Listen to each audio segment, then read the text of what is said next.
जय हिंद मेरे सभी प्यारे भाइयों को, मैं राहुल आप सभी का एग्जामपुर में स्वागत करता हूं। आज हम करने वाले हैं परसेंटेज के ऊपर कुछ हार्ड क्वेश्चंस की पूरी सीरीज। हार्ड क्वेश्चंस क्या हैं? देखिए, मुश्किल तो कुछ भी क्वेश्चन नहीं होता। अगर आपको कोई प्रश्न आता है तो वो आपके लिए आसान है और नहीं आता तो मुश्किल है। पर मैं आज आपको ऐसे क्वेश्चंस कराऊंगा, कहीं ना कहीं अगर वो क्वेश्चन आपके पास पेपर में आपके सामने आ गए तो आप दिक्कत मान जाओगे। आप सोचो यार इस क्वेश्चन को छोड़ दो। ऐसा नहीं आपको नहीं आता हुआ, अगर आप उसे करोगे तो ज़्यादा समय लग जाएगा। तो आप क्या सोचोगे, इस क्वेश्चन को यहीं पर हम छोड़ देते हैं, ज़्यादा बेटर रहेगा पेपर पॉइंट ऑफ व्यू से। तो आज मैं बताऊंगा उन क्वेश्चंस को भी हम जल्दी से जल्दी कैसे कर सकते हैं। तो पूरी एक सीरीज ली है, उसके अंदर अलग अलग टाइप के कुछ क्वेश्चंस है, जिसको ट्रिक एक ही होगी पर क्वेश्चन अलग अलग टाइप के होंगे। कुछ पहले 3-4 क्वेश्चन होंगे जो एक टाइप के होंगे, फिर 3-4 क्वेश्चन कुछ अलग टाइप के, मतलब टाइप्स चेंज होंगे पर ट्रिक सिर्फ एक ही रहेगी। तो पहले क्वेश्चन से हम स्टार्ट करते हैं। तो पहला क्वेश्चन लगा दीजिए जल्दी से, ठीक है। तो पहला क्वेश्चन देखिए, पहला क्वेश्चन क्या कह रहा है, आपकी स्क्रीन पर दिख रहा होगा, मैं यहाँ से पढ़ता रहता हूँ। पहला क्वेश्चन कह रहा है, एक दुकानदार कुछ वस्तुओं को 189,760 रुपये में खरीदता है। वह उन वस्तुओं का 2/5 हिस्सा 13% लाभ पर बेच देता है। तो हमने यहाँ पर एक लाइन देखी कि वो उन वस्तुओं का 2/5 हिस्सा 13% लाभ पर बेच देता है। आप मुझे एक छोटी सी बात बताइए, अगर कहीं पर ऐसे लिखा है 4/9, ठीक है, और मैं आपसे पूछूं कि कोई संख्या 9 है, इसका 4/9 बताओ, तो आप कहोगे कि 9 का 4/9 कितना आ गया, 4। तो सिर्फ सीधी सीधी छोटी सी बात कहने की ये है कि अगर मैं ये पूछूं इस 9 का 4/9 कितना आएगा, तो क्या आ जाएगा, 4 ही आ जाएगा। तो इसी तरह से अगर मैं ये कह दूं क्वेश्चन के अंदर कि क्वेश्चन कह रहा है वह टोटल कुल वस्तुओं का 2/5 हिस्सा बेच देता है। अगर मैं टोटल वस्तुएं 5 मान लेता हूं कि टोटल 5 वस्तुएं रही होंगी, तो इन 5 वस्तुओं का उसने 2/5 हिस्सा, मतलब 2 वस्तुएं उसने बेच दी। ये जो 2 वस्तुएं हैं उसने कितने प्रतिशत लाभ पर बेची हैं, 13% पर। अगर उसने 2 वस्तुएं 13% लाभ पर बेची होंगी तो यहाँ से उसके पास 13 दूनी 26 रुपये का लाभ आ जाएगा। अब हम आगे बढ़ते हैं क्वेश्चन में। क्वेश्चन आगे ये कह रहा है कि वह 2/5 हिस्सा तो बेच दिया, तो वो पूछ रहा है वह शेष वस्तुओं को। तो आप मुझे एक बात बताइए, टोटल वस्तुएं कितनी हैं, 5। इन टोटल 5 में से उसने 2 वस्तुएं तो बेच दी, तो शेष कितनी बची होंगी, शेष बची होंगी 3। तो क्वेश्चन ये पूछना चाहता है कि वह इन 3 वस्तुओं को कितने प्रतिशत लाभ पर बेचे, कि उसे कुल सभी वस्तुओं पर, मतलब ये वाला प्रतिशत पूछा उसने कि कितने प्रतिशत लाभ पर बेचे, कि उसे कुल सभी वस्तुओं पर, टोटल वस्तुएं कितनी थी, क्वेश्चन कह रहा है टोटल वस्तुएं हैं 5, कि उसे कुल सभी वस्तुओं पर 19% का लाभ हो। तो मैंने देखा कि अगर 19 पंजे 95, तो यहाँ से मुझे पता लगा कि उसे ओवरऑल 5 वस्तुओं, जब वो 5 वस्तुएं बेच देता है तो उसे ओवरऑल 95 रुपये का लाभ होता है। उसके जेब में 95 रुपये आ जाते हैं। इन 2 वस्तुओं को बेचने के बाद उसकी जेब में कितने रुपए आए थे, 26 रुपये। और इन 3 वस्तुओं को बेचने के बाद भी तो कुछ रुपए आए होंगे, तभी तो ये वाले रुपए और ये वाले रुपए मिलकर 95 रुपये हुए हैं। तो ये कितने रुपए आए होंगे, तो आप कहोगे 95 में से 26 को घटा दो, कितना आ जाएगा, 69। तो यहाँ से मुझे पता लगा जब इसने ये 3 वस्तुएं बेची होंगी तो यहाँ से इतने रुपए का लाभ लिया। अब आप मुझे एक बात बताइए, इस 3 के साथ क्या गुणा किया जाए कि यहाँ 69 आ जाए। तो आप कहोगे सर 3 के साथ 23 की गुणा कर दो, किससे गुणा कर दो, 23 की। अगर मैं x प्रतिशत की जगह 23% लिख देता हूँ तो यहाँ पे क्या बन जाएगा, 69। इसका मतलब इसे इन शेष वस्तुओं पर कितने प्रतिशत का लाभ हुआ है, 23% का। और यह हमारा क्या आ जाएगा, आंसर इस क्वेश्चन को। अब आप एक बात कहोगे कि सर जो टोटल उसने वैल्यू दे रखी है 189,760, इसका तो कहीं यूज ही नहीं हुआ। तो आप मुझे एक बात बताइए, हम किसको पढ़ रहे हैं, परसेंटेज। परसेंटेज के अंदर क्या होता है, अगर मैं आपको ये बोलूं छोटी सी बात कि 100 रुपये पर मुझे 20 रुपये का लाभ हुआ, 100 रुपये पर, टोटल मेरे पास 100 रुपये थे, मैंने कहा उस पर 20 रुपये का लाभ हो गया, प्रतिशत में बताइए। तो हम 100 की गुणा करेंगे प्रतिशत के लिए, तो आप कहोगे 20% का लाभ। बट अगर यही वैल्यू फ्रैक्शन में लिखी होती, 20 ही कम 20, और ये यहाँ से कितने में लिखा होता, 5, मतलब मुझे 1/5 का लाभ हो गया। और प्रतिशत में बताते तब भी 100 की गुणा, तब भी कितना था, 20%। तो कहने का मतलब ये है प्रतिशत के अंदर एक्चुअल वैल्यू पर जो आता है ना परसेंटेज आती है, फ्रैक्शन वाली वैल्यू से भी वही प्रतिशत आएगा, प्रतिशत में कोई बदलाव नहीं आता। ठीक है, तो नेक्स्ट क्वेश्चन पे लेते हैं इसी तरह का, जिससे आप जल्दी से जल्दी कर पाओ। नेक्स्ट क्वेश्चन लगा दी। तो नेक्स्ट क्वेश्चन देखिए, नेक्स्ट क्वेश्चन क्या है, नेक्स्ट क्वेश्चन, और जो ये क्वेश्चन दे रखा है इस तरह क्वेश्चन मैं जल्दी जल्दी आपको कराते रहूंगा प्रैक्टिस के लिए, जिससे आपकी प्रैक्टिस हो जाए, और अगला जैसे टफ क्वेश्चन लूंगा इससे अगला टफ क्वेश्चन, तो वो आपको जल्दी से समझ आ जाए। तो क्वेश्चन क्या कह रहा है, क्वेश्चन कह रहा है इसके अंदर कि एक दुकानदार कुछ वस्तुओं को 49,730 रुपए में खरीदता है, वह उन वस्तुओं का 2/7 हिस्सा, कितना, 2/7 हिस्सा।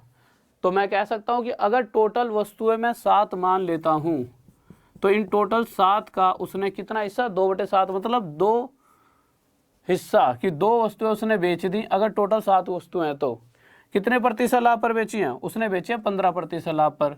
तो यहाँ से उसकी जेब में कितने रुपए आ चुके हैं, 30 रुपये। फिर आगे जा रहा है, कह रहा है कि वह शेष वस्तुओं को, अगर 7 में से 2 बेच दी, शेष कितनी बची, 5। इन शेष बची हुई 5 वस्तुओं को कितने प्रतिशत लाभ पर बेचे कि उसे कुल सभी, कुल कितनी है, टोटल हमने 7 मानी है, तो कुल सभी वस्तुओं पर 10% का लाभ हो।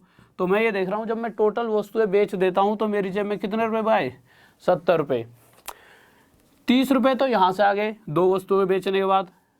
तो मुझे 70 रुपये बनाने के लिए इन वाली वस्तुओं पर और कितने रुपए चाहिए, 40 रुपये कहीं ना कहीं भाई यहाँ से आए होंगे। 2 और 5, जब इन 2 और 5 इन 7 वस्तुओं को बेचकर 70 रुपये आए हैं, कहाँ से, 30 तो यहाँ से आ गए और 40 यहाँ से आए होंगे।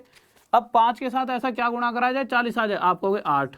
तो ये हमारा क्या आ गया कि शेष बची हुई वस्तुओं को उसने 8% लाभ पर बेचा हुआ। नेक्स्ट क्वेश्चन लगाओ। नेक्स्ट क्वेश्चन देखते हैं। अब आप सभी क्वेश्चनों को इसी ट्रिक से, ऐसा नहीं है सिर्फ यही वाले क्वेश्चन, और भी ऐसे क्वेश्चन जो आगे जाके आप देखोगे कि यार ये क्वेश्चंस तो हमने कभी सोचा नहीं था, इस ट्रिक से भी हो सकते हैं। बट पहले मैं इन क्वेश्चनों को, इतने सारे क्वेश्चन कराऊंगा ऐसे वाले कि जिससे आपको आदत पड़ जाए, और कुछ क्वेश्चन ऐसे कराऊंगा कि आप ये सोचो, मतलब होता है ना कि कहाँ कहाँ पे आप गलती कर सकते हो, तो हर टाइप का क्वेश्चन कराऊंगा कि जहाँ जहाँ गलतियाँ हो जाती हैं। जैसे कि अगला क्वेश्चन है, अगला क्वेश्चन क्या कह रहा है कि एक दुकानदार कुछ वस्तुएं 4859 रुपये में खरीदता है, वह उन वस्तुओं का 3/7 हिस्सा। इस क्वेश्चन के अंदर आप सभी से एक छोटी सी गलती हो सकती है, वो गलती क्या होगी वो भी मैं आपको समझा दूंगा। कह रहा है टोटल वस्तुओं का 3/7 हिस्सा, मतलब अगर टोटल 7 हैं तो उसमें से 3 उसने बेच दी, कितने प्रतिशत लाभ पर, क्वेश्चन कह रहा है 3 बेच दी 30% लाभ पर। तो यहाँ से मैंने देखा इन 3 वस्तुओं से ही अकेले उसने 90 रुपये कमा लिए। तो कह रहा है शेष बची हुई वस्तुएं, शेष बची कितनी, 7 में से 3 बेच दी, बची कितनी, 4। तो कह रहा है इन चारों को कितने प्रतिशत लाभ या हानि, हमें नहीं पता कि इन 4 वस्तुओं पर उसे लाभ हो रहा है कि या फिर हानि, पर हमें ये पता है ओवरऑल उसे कुल सभी वस्तुएं, टोटल कितनी मानी है, 7, इन 7 वस्तुओं पर कितने प्रतिशत का लाभ होता है, 10% का। तो मैंने देखा यार जब ये 7 वस्तुएं बेची तो मेरी जेब में 70 रुपये आए हैं, और 90 रुपये तो यहीं से आ गए थे, तो ये 20 रुपये कहाँ गायब हो गए। तो मुझे पता लगा इन 4 वस्तुओं पर मुझे 20 रुपये का क्या हो गया, घाटा। अब यहाँ पे -20 कब आएगा, जब 4 के साथ में -5 की मल्टीप्लाई करूँगा। इस माइनस का मतलब है क्या, माइनस का मतलब कुछ नहीं है, अगर यहाँ प्लस होता तो प्रॉफिट और माइनस है तो लॉस। तो यहाँ से मुझे पता लगा कि 5% का मुझे लॉस होगा, किस पर, शेष बची हुई वस्तुओं पर। और ये क्वेश्चन मैंने इसलिए भी उठाया है कि अक्सर आपको जैसे पिछले 2 क्वेश्चन कराए और ऐसा क्वेश्चन दिख जाता तो आप सोचते यार यहाँ पर तो बन ही नहीं रहा जुगाड़ था, इसलिए मैंने इस क्वेश्चन को भी आपके लिए उठा लिया। अब नेक्स्ट क्वेश्चन लेते हैं। नेक्स्ट क्वेश्चन लगाइए, देखिए नेक्स्ट क्वेश्चन लग चुका है। नेक्स्ट क्वेश्चन देखते हैं क्या कह रहा है। नेक्स्ट क्वेश्चन कह रहा है कि एक दुकानदार ने ए शॉपकीपर परचेज फ्यू आर्टिकल्स, ठीक है, उसने कुछ वस्तुएं खरीदी हैं और वह उन वस्तुओं का 1/4 हिस्सा 30% लाभ पर बेच देता है। तो ध्यान से देखना क्या कह रहा है, वह उन वस्तुओं का 1/4 हिस्सा 30% लाभ पर। अगर उसने टोटल 4 खरीदी होती, ठीक है, ये मान ली मैंने टोटल, उसमें से 1/4 मतलब 1 बेच दी 30% लाभ पर, 30 ही कह रहा है वो, ठीक है। तो उसकी जेब में यहाँ पर कितने रुपए आए थे, 30 रुपये। फिर आगे कह रहा है कि शेष वस्तुओं को कहे 10% लाभ पर बेच देता है। अब एक बात बताओ, 1 बेच दी 30% लाभ पर, तो टोटल अगर 4 हैं, तो शेष बची कितनी भाई, एक बेच दी 4 में से, बची कितनी 3। तो वो कह रहा है इन शेष 3 वस्तुओं को वह 10% लाभ पर बेचता है। तो इन 3 को बेचने के बाद उसकी जेब में 30 रुपये और आ गए लाभ के। तो कहता है ओवरऑल कितनी बेची है उसने, 3 और 1 4। इन चारों वस्तुओं को बेचने के बाद उसको कितने प्रतिशत का लाभ हुआ। तो मैंने देखा चारों वस्तुओं को बेचने के बाद उसकी जेब में कितने रुपए आए, 60 रुपये। तो अब इस 4 के साथ ऐसी क्या संख्या गुणा करूँ कि 60 आ जाए। तो अगर मैं इस x की जगह यहाँ पे 15% लिख दूंगा तो 15 चौके 60। तो मैंने देखा इसे ओवरऑल 15% का लाभ हुआ, ये हमारा आंसर हो गया। अब एक अगला क्वेश्चन देखो, वहां पर आपको कंफ्यूजन क्रिएट होगी क्योंकि लैंग्वेज की वजह से। नेक्स्ट क्वेश्चन लगा दीजिए, ठीक है। तो नेक्स्ट क्वेश्चन देखिए, इस क्वेश्चन के अंदर आपको थोड़ी सी दिक्कत हो जाएगी। क्वेश्चन 15वां हो चुका है, आपका 16वां आ गया, ठीक है। देखिए यहाँ पे क्या दिक्कत आएगी, आप जब क्वेश्चन पढ़ोगे तो आपने देखा यार कि एक दुकानदार कुछ वस्तुएं खरीदता है, वह उन वस्तुओं का 3/4 हिस्सा 20% लाभ पर बेचता है। तो आपने जैसे जैसे हम कर रहे थे वैसे करने लगे, तो आप जैसे करने लगोगे क्वेश्चन तो दिक्कत कहाँ आएगी, 3/4 हिस्सा। इसका मतलब टोटल 4 वस्तुएं हैं, तो उसमें से 3 वस्तुएं उसने कितने प्रतिशत लाभ पर बेची हैं, 20%। तो यहाँ से उसकी जेब में 60 रुपये का लाभ आ गया। फिर हम आगे बढ़े तो आगे लाइन में क्या कहा है, वह शेष वस्तुओं को क्रय मूल्य पर बेच देता है। अब भाई 3 4 टोटल 3, उसमें से 3 बेच दी, शेष बची कितनी 1। अब इस 1 को उसने क्रय मूल्य पर बेच दिया। तो क्रय मूल्य पर बेच दिया का मतलब है क्या, वो कहना क्या चाहता है, तो वो ये कहना चाहता है क्रय मूल्य का मतलब क्या है कि उसने रिमेनिंग आर्टिकल्स को कॉस्ट प्राइस पर बेच दिया, इंग्लिश वालों के लिए, ठीक। किस पे बेचा, कॉस्ट प्राइस पर। तो क्रय मूल्य और कॉस्ट प्राइस पर बेचने का मतलब क्या है कि अगर मैं किसी चीज को 10 रुपये में खरीदूं तो वो मेरे लिए क्रय मूल्य है, और अगर मैं उसे आगे भी 10 में ही बेच दूं तो मैं क्या कहूँगा, मैंने उस वस्तु को क्रय मूल्य में बेच दिया। अगर मैं 10 रुपये में खरीद कर आपको 10 रुपये में बेचता हूँ तो इसका मतलब क्या है कि ना तो मुझे कुछ घाटा हो रहा है और ना ही कुछ फायदा। तो 0% मेरी जेब में कुछ नहीं आ रहा। तो इस एक वस्तु पर, बची हुई वस्तु पर 0% का क्या होगा, लाभ और हानि। तो यहाँ से मैं देखूंगा कि मेरी जेब में कितने रुपए आए, 0 रुपये। और आप एक काम और करना, जब आप पूरी वीडियो को देखो तो हर क्वेश्चन को खुद भी सोल्व करते रहना। पहले क्वेश्चन के बाद अगले क्वेश्चन को खुद सोल्व करके देखना कितनी जल्दी सोल्व हो रहा है। उससे आपको पता लगेगा कि हाँ आपको चीज़ें कितनी ज़्यादा आ रही हैं। हमेशा प्रैक्टिस इसी तरह करा करो, ठीक है। वीडियो देखने से काम नहीं चलेगा, खुद भी पेन और कॉपी लेकर बैठा करो और तब उस क्वेश्चनों को सॉल्व करा करो, इससे आपकी प्रैक्टिस भी अच्छी हो जाएगी। अब मैंने देखा 3 यहाँ से 60 आ गए, इससे यहाँ से उसे कुछ मिला ही नहीं है। तो ओवरऑल 3 और 1 4, इन चारों वस्तुओं पर उसे कितने रुपए आ गए, 60 रुपये।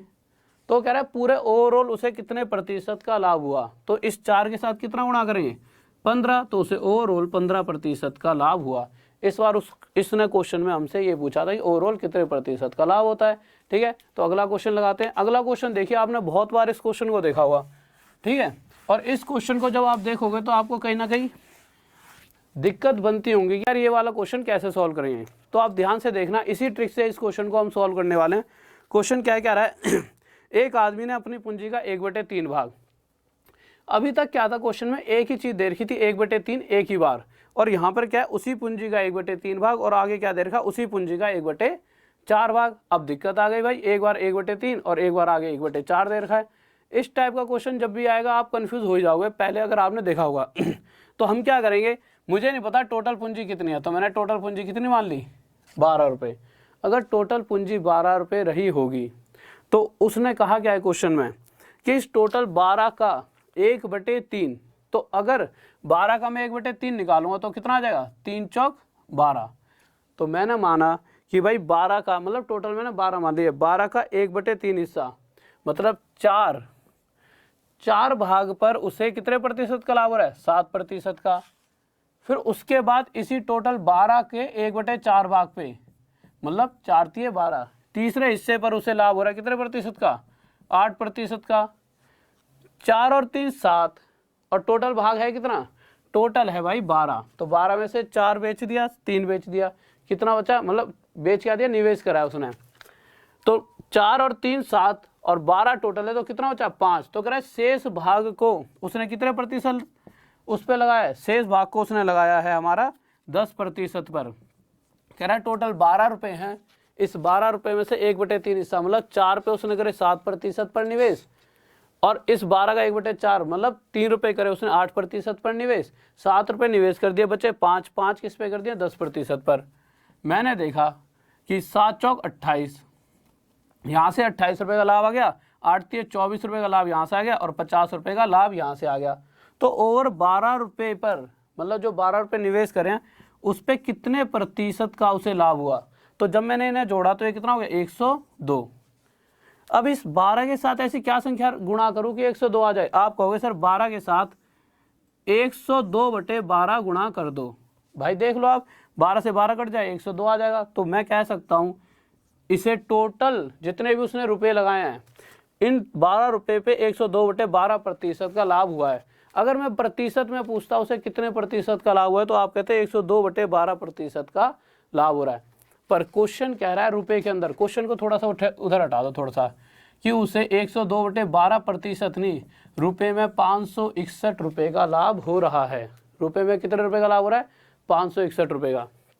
जब मैंने काटा पीटी करी तो क्या आएगा 2 पंजे 10, 2 एकम 2, 2 छिक 12, 51 से कितने पे जाएगा ये 11 पर, और ये 6 उधर चले जाएगा। 1% कितना आ गया, क्वेश्चन हटाओ थोड़ी देर के लिए, 1% 66 के बराबर। और वो पूरा है कि उसने जो पूरा धन निवेश करा था वह बताइए। तो हमें पता है टोटल पैसा कितना है 100%, तो 100% के लिए 100 की गुणा यहाँ और 100 की गुणा यहाँ, तो उसकी टोटल वैल्यू कितनी रही होगी 6600।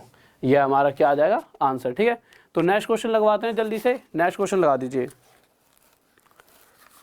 देखिए अब इससे अलग क्वेश्चंस, जो इससे थोड़े से अलग क्वेश्चन होंगे, उन क्वेश्चनों को भी कैसे हम इसी ट्रिक से जल्दी सॉल्व करेंगे। देखिए अभी तक तो इसी एक टाइप के क्वेश्चन चल रहे थे, अब कुछ अलग क्वेश्चन जो इसी ट्रिक से हम सॉल्व करने वाले हैं। जैसा कि वो क्वेश्चन में कह रहा है, क्वेश्चन में क्या कह रहा है वो कि 130 प्रश्नों वाली एक परीक्षा में कितने प्रश्न है 130। अब इस 130 प्रश्नों वाली एक परीक्षा में जस्सी ने पहला 65 तो 2 भागों में पेपर दिया उसने, पहले में 65 क्वेश्चन है और दूसरे भाग में भी 65 क्वेश्चन।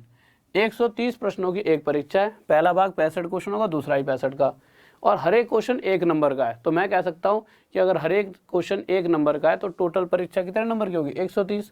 तो अगर जो पहले वाले जो 65 मतलब 65 नंबर का जो पेपर है, अगर मैं इससे और इससे इसे काटूं तो ये क्या बन जाएगा 1:1। अगर ये 1 और 1 65 और 65 130 है तो 1 और 1 कितना हो गया, ये हो जाएगा 2। अब क्वेश्चन क्या कह रहा है, कह रहा है इस पहले भाग में उसे कितने प्रतिशत अंक प्राप्त हो रहे हैं 40%। तो मैंने देखा उसे यहाँ पे कितने अंक मिल गए 40। उसके बाद जो शेष भाग बचा है, जो अगले वाले जो 65% है, इसमें उसे कितने प्रतिशत अंक प्राप्त हुए हैं नहीं पता, पर उसे ओवरऑल पूर्ण परीक्षा कितने नंबर की है 2 की, उसमें उसे कितने प्रतिशत नंबर प्राप्त हो रहे हैं 60%। तो मैं कह सकता हूँ उसे टोटल नंबर मिले 120। इस 120 में से पहले पेपर में 40 नंबर आ गए, तो दूसरे पेपर में कितना आए होंगे, दूसरे पेपर में आए होंगे उसके 80 नंबर। अब इस 1 के साथ क्या गुणा करा जाए कि 80 आ जाए, तो आप कहोगे यहाँ पर 80 गुणा कर दो। तो यहाँ से पता लगा कि उसे अगले जो 65% है उसमें कितने प्रतिशत नंबर चाहिए होंगे 80%। और यह क्या आ गया हमारा आंसर। क्वेश्चन आपने पढ़ लिया, वो कह रहा है कि शेष 65 प्रश्नों में कितने प्रतिशत, तो कितने 80%, ये आंसर आ गया। नेक्स्ट क्वेश्चन लगाइए। इसी देखिए इसी टाइप का क्वेश्चन है नेक्स्ट क्वेश्चन, उसको एक बार और कर लोगे तो आपकी एकदम 100% इस क्वेश्चन पर भी कमांड बन जाएगी। क्वेश्चन देखिए क्या कह रहा है, क्वेश्चन हमारा कह रहा है कि 80 प्रश्नों वाली एक परीक्षा में जस्सी ने पहले 40 में से 65% के उत्तर सही दिए। 80 प्रश्नों की एक परीक्षा है, इसमें से एक भाग 40 क्वेश्चन का, दूसरा भाग भी 40 क्वेश्चन का है, और हर एक प्रश्न अगर 1-1 अंक का है तो मैं कह सकता हूँ पूर्ण परीक्षा भी 80 नंबरों की अगर 80 क्वेश्चन है। तो अगर मैंने यहाँ से यहाँ काट लूँ 1:1 में बांट लिया तो ये ओवरऑल कितना हो जाएगा 2। कह रहा है पहले भाग में अगले के आए 65%, तो यहाँ से आगे 65 नंबर। कह रहा है शेष भाग में बताइए कितने प्रतिशत नंबर आए होंगे, कि उसे ओवरऑल कितने नंबर का है 2 नंबर का, कि इसमें उसे 75% अंक प्राप्त होते हैं। 75% मतलब 150। 65 तो यहीं आ गए, तो उसे और कितने चाहिए कि टोटल दो, पहले पेपर में कितने नंबर आए 65, दूसरे वाले पेपर में कितना आए होंगे हमें नहीं पता, पर हमें पता है पहले और दूसरे दोनों पेपरों में मिला के कितने नंबर बन रहा है 150। 150 कैसे बने होंगे, क्योंकि पहले में 65 और दूसरे में कितने लिया होगा 85। तो अब ये बताइए इसके साथ क्या गुणा करा जाए 85 आ जाए, तो आप कहोगे यहाँ पे 85 गुणा कर देते हैं। तो मुझे पता लगा दूसरे पेपर में उसके 85% अंक आए होंगे। इस बात को आप समझ चुके हो। अब नेक्स्ट क्वेश्चन लेते हैं। अब इस तरह के क्वेश्चनों के बाद अब जो क्वेश्चन लगाया हुआ है, इस क्वेश्चन के अंदर अक्सर आपने देखा होगा, आपने अपने तरीके से क्वेश्चन सॉल्व करा होगा, ठीक है। तो इस क्वेश्चन को आपके तरीके से सॉल्व कराने की मुझे कोई ज़रूरत ऐसी है नहीं, क्योंकि अगर आप इन चीज़ों को बिल्कुल सही तरीके से सीखना चाहते हो, ऐसा क्यों हो रहा है और क्या क्या इसके पीछे वे रहे हैं, तो आप मेरी जो भी परसेंटेज वाली वीडियोस हैं प्रतिशत की, जो मैं क्लासेस लेता हूँ आरपीएफ वाली, वैसे वो हर एक क्लास की, जो भी आप जॉब की तैयारी कर रहे हो हर एक जॉब के लिए वो क्लासेस सही हैं। तो आप किसी और जॉब की तैयारी कर रहे हो तो वो मेरी आरपीएफ वाली क्लासेस देख सकते हो, वहाँ पे आपको पता लगेगा कि मैं इनको ऐसे ही क्यों ले रहा हूँ, जो भी क्वेश्चंस कराने वाला हूँ, ठीक है। बट यहाँ पर सिर्फ मैं बताऊँगा इसी वाली ट्रिक से ये क्वेश्चन सॉल्व कैसे होगा। क्वेश्चन कह रहा है कि एक व्यक्ति अपनी आय का 75%, 75% कितना होता है, आप कहोगे 3/4। इस 3/4 से आपको क्या पता लगा कि अगर अगला 4 रुपये कमा रहा होगा, इनकम स्पेलिंग गलत है, INCOME होती है बट इतनी शॉर्ट फॉर्म में लिख दिया, ठीक है। अगर अगला 4 रुपये कमा रहा होगा तो कितने खर्च कर रहा है, खर्च कर रहा है 3, साफ दिख रहा है, ठीक है। खर्च कितने कर रहा है 3, तो मैंने लिख दिया कि अगला 4 रुपये कमाता है, इनकम के सामने इनकम लिख दी। खर्च कितने कर रहा है, खर्च करता है 3 रुपये खर्च करता है। तो आप बताइए बचत कितनी है, आप कहोगे बचत है 1 रुपये की। अब जो क्वेश्चन कह रहा है उसके हिसाब से चलते हैं। कह रहा है यदि उसकी आय और खर्च में 20% और 10% की, आय और खर्च में, आय में 20% की वृद्धि हो रही है और खर्च में 10% की वृद्धि हो रही है। अगर आय में 20% की वृद्धि हुई तो कितने, उसे 80 रुपये एक्स्ट्रा मिलने लग गए, पर उसके खर्च में 10% की वृद्धि हुई, कितना 30। तो अगला इस 80 में से 30 रुपये तो एक्स्ट्रा खर्च करने लग गया, मतलब वो भी एक्स्ट्रा 30 रुपये खर्च करने लग गया। किस में से, इस 80 में से। तो कहीं ना कहीं इस 80 में से उसने बचत कितनी करी, 50।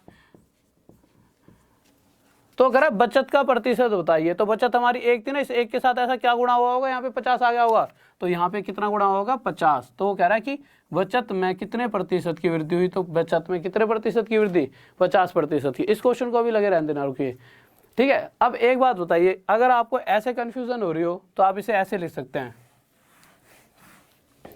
अगला टोटल कितने कमा रहा था, टोटल उसकी आय थी 4 रुपये की, उसमें से उसने कितने खर्च करे, खर्च कर दिए 3, ये लिखा हुआ 3 खर्च कर दिए, और बचत कितने की करी होगी उसने, बचत करी होगी अगले ने 1 की।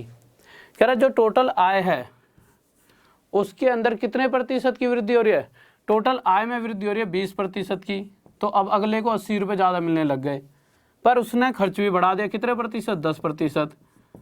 तो खर्च वृद्धि हो गई 30 रुपये की, तो 80 में से 30 रुपये एक्स्ट्रा खर्च हो रहे हैं, तो बचत कितनी हो रही है, बचत हो रही है हमारी 50 रुपये की, पहले से 50 रुपये ज़्यादा बचत। इस 1 के साथ कितना गुणा हुआ होगा, 50 आएगा, 50। तो मुझे पता लगा 50% की बचत में वृद्धि होती है। इसका और भी तरीका है, और तरीका क्या है, जो आपने पहले करा हुआ, इसे 300 मान लेते होंगे आप, इसे 400, फिर इसमें वृद्धि, फिर इसमें वृद्धि, पर उससे बेटर ये है, ठीक है। जैसे नेक्स्ट क्वेश्चन करते हैं, एक देखिए जल्दी से।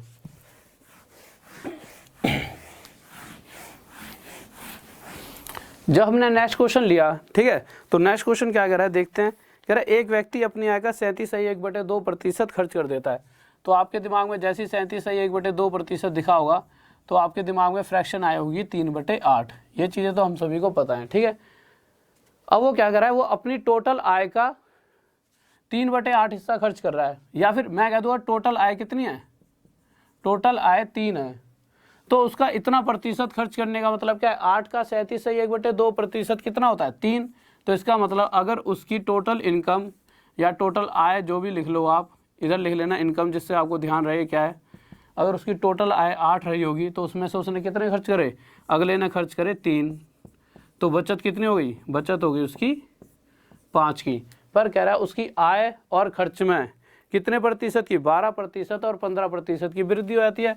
तो अगर उसकी इनकम के अंदर 12%, 12 8 96 रुपये की वृद्धि हुई, पर खर्च के अंदर 15% की वृद्धि, कितनी वृद्धि होगी 45। तो बढ़ी हुई इनकम में से उसने 45 रुपये खर्च कर दिए, तो उसके पास बचत कितनी हुई एक्स्ट्रा बचत आ गई उसके पास 51 रुपये।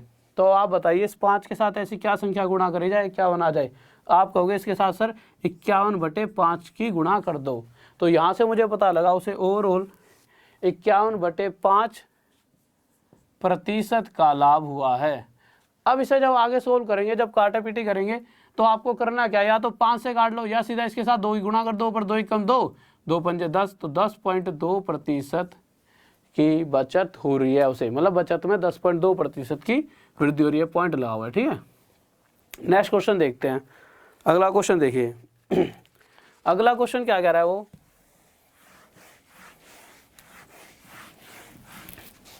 अगले क्वेश्चन में कह रहा है कि एक व्यक्ति जिसकी आय कितनी है 135, और हमेशा क्वेश्चन को जब भी आप कर रहे हो हर एक क्वेश्चन के से पहले पॉज करना, पहले क्वेश्चन को खुद करना, फिर उसके बाद देखना हाँ मेरा सही है, क्योंकि ऐसा नहीं है कि मैं करा रहा हूँ। अब आपको इतना समझ तो आ गया होगा, आप क्वेश्चन को खुद भी सॉल्व कर सकते हो, ठीक है। तो हर बार पॉज करके करना है क्वेश्चन को, जिससे आप जब खुद ही हो जाएगा ना, तो उसके बाद तो फिर टेंशन नहीं करता, फिर अंदर से एक मोटिवेशन आ जाएगी आपके। कह रहा है 13500 रुपये में से वो कितने खर्च कर देता है 9000 रुपये।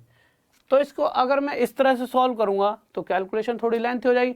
तो मैंने क्या बताया, अभी तक हम फ्रैक्शन पे चल रहे हैं, सारा खेल हमारा किस पे चल रहा है फ्रैक्शन पे, तो हम आगे भी फ्रैक्शन पे चलाएंगे। 2 0 से 2 0, जब इसे इससे काटेंगे तो ये 15 से 6 पे जाएगा, ये 15 से 9 पे, आगे काटेंगे 3 दूनी 6, 3 3 9। तो इसका मतलब इनकम और खर्च का अनुपात आ गया 2:3:2, कि अगर अगला 3 रुपये कमाता है, अगर उसकी आय 3 रुपये रही होगी तो उसका खर्च कितना है, उसका खर्च है 2 रुपये का, ये लगा हुआ। और इस अगर अगला 2 रुपये खर्च करता है तो बचत कितनी करता है, अगला बचत करता है 1 की। ये इसकी इनकम, ये एक्सपेंडिचर, और ये होगी इसकी सेविंग्स, ठीक है। अब कह रहा है जो उसकी आय और खर्च में कितने प्रतिशत की वृद्धि हो रही है, 14% और 7%। इनकम के अंदर वृद्धि हुई 14%, 14 थी 42, अगले को 42 रुपये एक्स्ट्रा मिलने लगे, बट उसने खर्च भी बढ़ा दिया, कितना प्रतिशत 7%, तो खर्च में 14 रुपये वृद्धि हो गई। हमें बताना है कितने प्रतिशत बचत में वृद्धि हुई है। तो हमने देखा अगला 42 रुपये जो बढ़ी हुई इनकम है उसके अंदर से 14 तो खर्च कर दिए, बचे कितने 28, तो कहीं ना कहीं 28 रुपये वृद्धि हुई। अब एक के साथ ऐसा क्या गुणा करो 28 आ जाए, आप कहोगे 28, तो हमें पता लगा यहाँ से उसकी बचत में 28% की वृद्धि हो रही है। तो ओके स्टूडेंट्स, इस वीडियो को यहीं पर समाप्त कर सके।